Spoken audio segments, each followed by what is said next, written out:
the moment she said, "We're breaking up, but you still have to take care of me like before." I just nodded and told her, "Yeah, sure." Later that night she texted, "I'm starving. I really want pizza. Can you bring some over?" I told her, "Okay, give me 30 minutes." When the delivery got there, my phone started blowing up. First was a FaceTime call. Claire stared at me and said, "Mark, this isn't working. I think we should see other people." I didn't argue. I didn't try to convince her otherwise. I only said, "Yeah, I get it. It's fine." She stopped for a second like she didn't expect that. Then she added, "But we're still friends, right? You'll still be there for me. You're the only one who understands me." I gave a small smile. "Sure, Claire.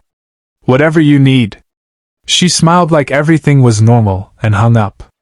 I stayed there for a moment, staring at the dark screen. I expected to feel crushed or mad, but instead I just felt relieved. I had seen this coming for months.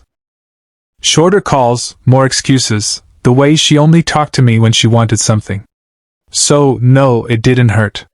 If anything, it felt like I finally had my life back. But I also knew she wasn't finished with me. Looking back, I should have realized it much earlier. Claire and I had been together almost 2 years, and it was never balanced. I was the guy who always said yes. Need a ride at midnight? I was there. Needed your charger? I would drive across town to bring it. Craving sushi at 11 p.m.? I'd order it and deliver it like some personal runner. She called me her rock, but what she really meant was the guy who handled everything without complaining. At first, I thought that was love. Being there for her every time, putting her needs first. I thought she appreciated it. Turns out she just expected it.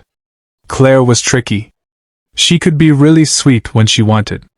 She'd send long messages about how lucky she was to have me and how no one understood her like I did. Then she'd disappear for 2 or 3 days without replying.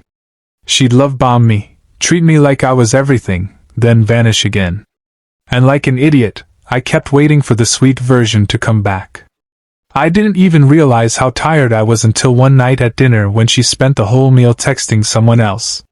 I just ate in silence pretending it didn't bother me. That was our whole relationship. Me pretending. The real shift happened a month before the breakup. She started hanging out with a new group, mostly coworkers from her advertising office. She was dressing up more, posting more selfies, and inviting me out less. Whenever I asked if something was wrong, she'd roll her eyes and say, "Don't be insecure. You're overthinking this." That was when it hit me. I wasn't her boyfriend anymore. I was the fallback, the guy she'd call after the fun ended or when she wanted comfort after some night out. So when that FaceTime call happened, it didn't shock me. It just confirmed what I already knew. The strange thing was I wasn't angry. I just realized how much I had given to someone who treated my effort like background noise. After the call, I sat on my couch scrolling through our old messages. So many "I miss you" texts from her followed by long silence. It read like a script of manipulation. That night I made a decision. No more yes to everything. No more being the backup option. But I also knew Claire well. She wasn't the type to walk away quietly. She liked control, and losing that would bother her more than losing me. I didn't know how she'd test me, but I knew it was coming. And sure enough, it came fast. That same night, not even 12 hours after she ended things, I got a text. It was 10:37 p.m. "Hey, I'm starving. I've been craving that truffle pizza from Carboni. Can you bring me one? You know how I get when I'm hungry." I looked at it and laughed. I knew it was her test. She wanted to see if I'd still jump the moment she snapped her fingers. Old me would have run out the door. But that guy was gone. So I replied, "No problem. I'll have it there in 30. I could imagine her smiling at her phone thinking she still had control. But I ordered it through Uber Eats. Truffle pizza, a seltzer, and tiramisu. In the instructions I wrote, "Charge recipient on delivery. Do not leave food without payment." Then I hit confirm. Half an hour later, I got the delivered notification. 5 minutes after that, she called again and again. Then came the messages. Mark, what is wrong with you? The driver said I had to pay. Are you serious? You said you were bringing it. I didn't respond. I sat on my couch with a beer watching the notifications stack up. She kept calling maybe 10 times. I didn't answer once. I wasn't trying to be cruel. I just wanted to send a message. You don't get the benefits of me after you break up with me. A couple hours later, I finally texted. Hey, did you get the pizza? No reply. Then she sent, You're unbelievable. I let that one sit. It felt oddly satisfying. Not the revenge, but the boundary. The next day my friend David came over. I told him what happened. He laughed so hard he almost dropped his cup. Man, that's the calmest revenge I've ever heard. You gave her exactly what she wanted, just with grown-up rules. Exactly. She wanted pizza. She got pizza. She just had to pay for it. We both laughed, but I knew it wasn't finished. Claire wasn't someone who handled embarrassment well, especially not from me. That evening she texted, Call me. We need to talk.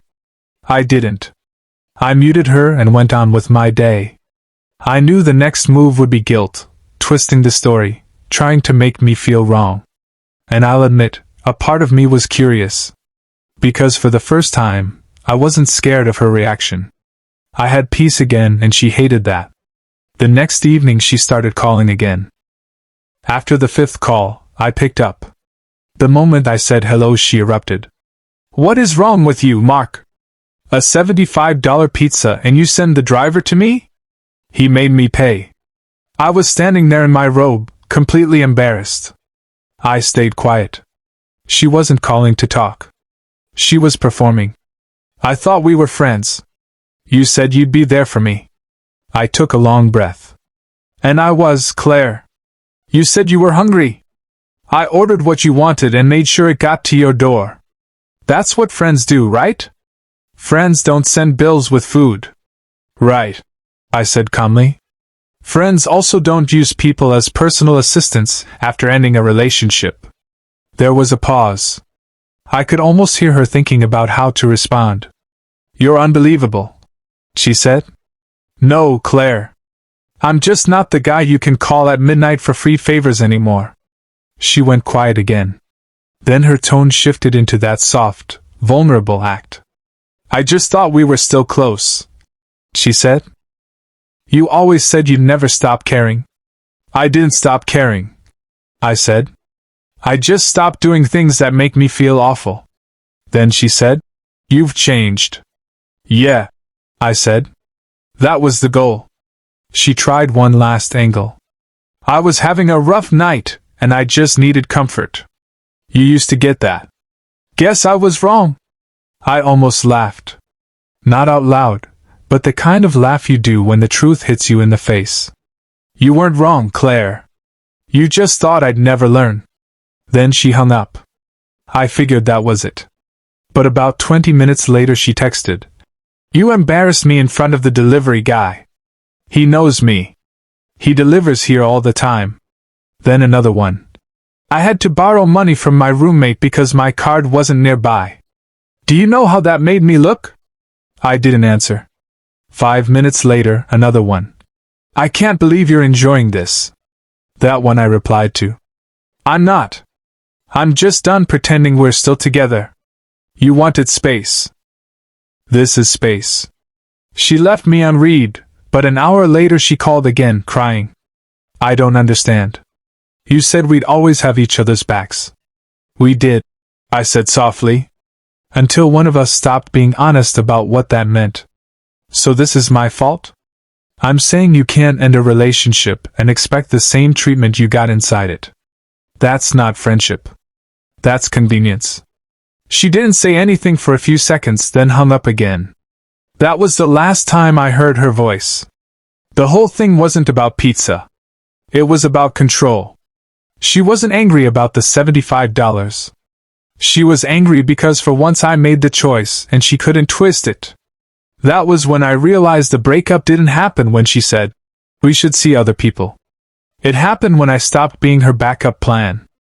After that last call, I didn't hear from Claire for about a week. No texts, no late night "I miss you" messages. Just silence. One afternoon, my friend David sent me a screenshot from Instagram. Claire had posted a photo of a half-eaten pizza box with a caption saying, "Some people change for the worse." He texted, "Dude, this about you?" I replied, "Who else?" and laughed. Months ago that would have wrecked me. I would have doubted myself and probably tried to defend my side. But now I just blocked her account and went back to what I was doing. I didn't feel angry. I just felt done. That night I finally cleared out the last of her stuff from my place. A hoodie, a hairbrush, a half-empty perfume bottle she forgot. I put everything in a small box and left it at the front desk of her building with a note. "Take care, Claire." No sarcasm. No resentment. Just closure. I went home, sat on my balcony, opened a beer, and breathed. It felt peaceful. For the first time in 2 years, I wasn't waiting for her messages or wondering what mood she'd be in. I just existed.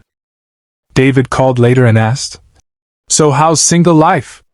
I said, "Honestly, quiet. But in a good way." We talked about how much energy I had wasted on something that was never mutual. It wasn't broken. It was just one-sided. That was when it hit me. When I told Claire, "Sure, whatever you need." On that FaceTime call, I wasn't agreeing to be her emotional backup. I was giving her one last chance to see what she had. She didn't. And that was fine, because it wasn't about her anymore. It was about me respecting my own limits. Before bed, I caught myself smiling. Not out of pride or spite. Just peace. Turns out the best way to be there for someone is to be there for yourself first, I whispered. Then I put down my phone, lay back, and for the first time in a long while, fell asleep without checking for her name on the screen. If this story made you wonder whether everything was finally out in the open, the truth is it rarely is. Mark and Claire's chapter is over, but relationships like theirs exist everywhere, hidden behind quiet routines and unspoken expectations. How many people are still carrying the weight of someone else's needs, not realizing how much of themselves they're losing? Share your thoughts below. And if you enjoyed this story and want more grounded, dark relationship tales like this, make sure to share it, subscribe, and stick around for the next one. Some stories are built from hurt, some from freedom, and some only make sense once we finally walk away.